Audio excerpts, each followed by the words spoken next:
Sorry Devutty, ഇന്നലെ എനിക്ക് തന്നോട് സംസാരിക്കാൻ പറ്റിയില്ല. ഞാൻ ആകെ പെട്ടുപോയൊരു ദിവസമായിരുന്നു.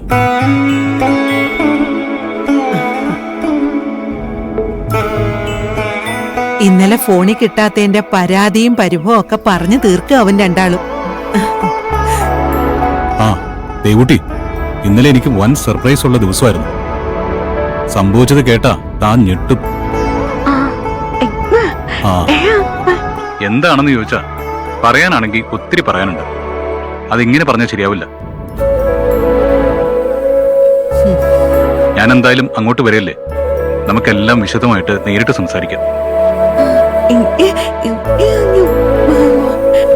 ഇന്നലെ അവിടെയും ചിലതൊക്കെ നടന്നോ? എന്താ ദേവൂട്ടി, അമ്മ എന്തെങ്കിലും കുറുമുണ്ടാക്കിയോ?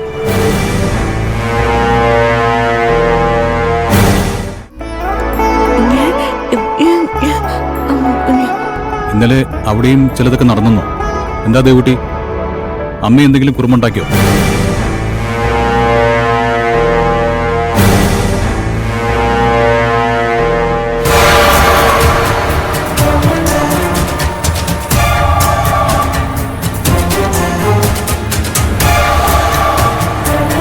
ദേവൂട്ടി, കാര്യം എന്താണെന്ന് പറയടോ.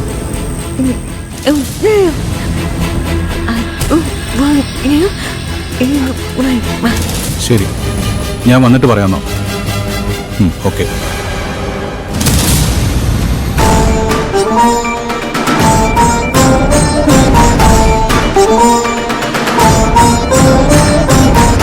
എന്താ അംബികെ, എന്താ വല്ലാതിരിക്കുന്നേ?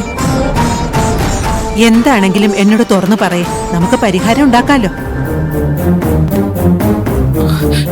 അല്ല, നാട്ടിൽ നിന്ന് പോന്നിട്ട് ദേവൂട്ടിയെ കഷ്ടകാലം പിന്തുടരുകയാണല്ലോ എന്ന് ഓർക്കുമ്പോ എനിക്കാകെ പേടിയാവുന്നു സുമാരിയമ്മ. ശ്രീകലയുടെ കാര്യം ഓർത്തിട്ടാണോ? എങ്കിൽ അതോർത്ത് അംബിക വിഷമിക്കണ്ട. സന്ദീപ് ഏതായാലും ഇന്ന് എത്തുമല്ലോ. അവൻ വന്നിട്ട് നമുക്ക് എല്ലാത്തിനും ഒരു പരിഹാരം ഉണ്ടാക്കാം. അതല്ല ഞാൻ ഉദ്ദേശിച്ചത്. അവളെ കല്യാണം കഴിക്കണമെന്നും പറഞ്ഞ് വാശി പിടിച്ച് നടന്ന ഒരാളില്ലേ, ആ ഗഗൻ. അയാളും അയാളുടെ കൂട്ടുകാരനും കൂടി ദേവൂട്ടിയെ തിരഞ്ഞിവിടെ എത്തിയിട്ടുണ്ട്.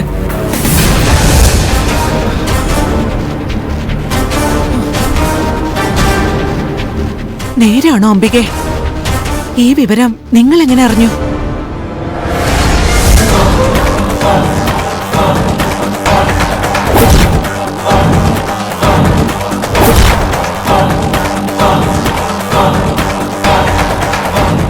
എന്റെ കണ്ണീന്ന് രക്ഷപ്പെട്ട് ഭൂമിയിലോ പാതാളത്തിലോ സ്വർഗത്തിലോ എവിടെ ഒളിച്ചാലും നിനക്ക് രക്ഷയൊന്നുമില്ല മോളെ.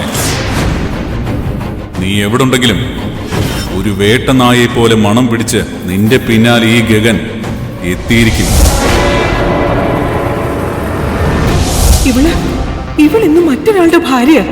ഓ, ആ കഥയൊന്നും നിങ്ങൾ ഞങ്ങളെ പഠിപ്പിക്കണ്ട. അവൻ ഇവളുടെ കാര്യത്തിൽ പേരിനൊരു താലി ചേർത്തിയെന്നല്ലേ ഉള്ളൂ. അല്ലാതെ അവരിപ്പോഴും ഭാര്യ ഭർത്താക്കന്മാരായി ജീവിച്ചു തുടങ്ങിയിട്ടൊന്നുമില്ലല്ലോ. നിനക്കതിനുള്ള യോഗം ഈ ഗഗന്റെ കൂടെയാണ്. എന്റെ ഭാര്യയായിട്ട് നീ അവിടെ മൂകാംബികയിൽ ജീവിക്കും. ഓടിയോടാ.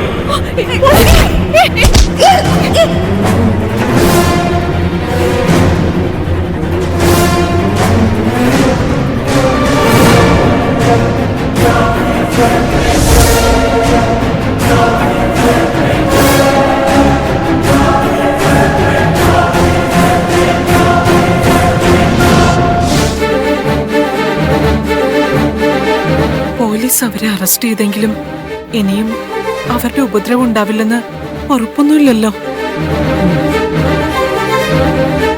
ദേവൂട്ടിയെ ഏത് സമയത്തും അവൻ ഉപദ്രവിക്കാനുള്ള സാധ്യതയുണ്ട്. അവൻ ഈ നാട്ടിലെത്തിയിട്ടുണ്ടെങ്കിൽ അത് ദേവൂട്ടിയെ ലക്ഷ്യം വെച്ച് തന്നെയാവും. അതിന് ആരുടെയൊക്കെയോ പിന്തുണയും കാണും.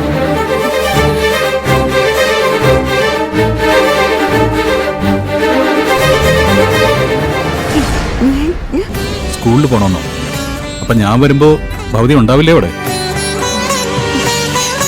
സാരമില്ല, മാനേജർ മേഡത്തെ ഞാൻ സ്കൂളിൽ വന്ന് കണ്ടോളാം. അതുവരെ ധൈര്യരിക്കട്ടെ.